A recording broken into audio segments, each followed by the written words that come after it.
What is up guys, done at this site. So in this video, I'm going to show you how to add a pop-up video in Wix Studio.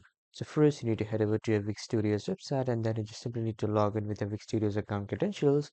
After that, you just simply need to select a site and after that, you just simply need to click on Design Site and after that in the new tab, the Design Site editor of your site will open in Wix Studio.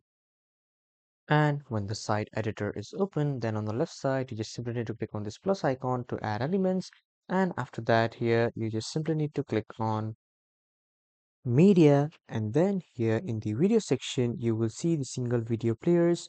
So let's say this is a pop-up video or this is a single video player. So just simply click on it once to add it to your site.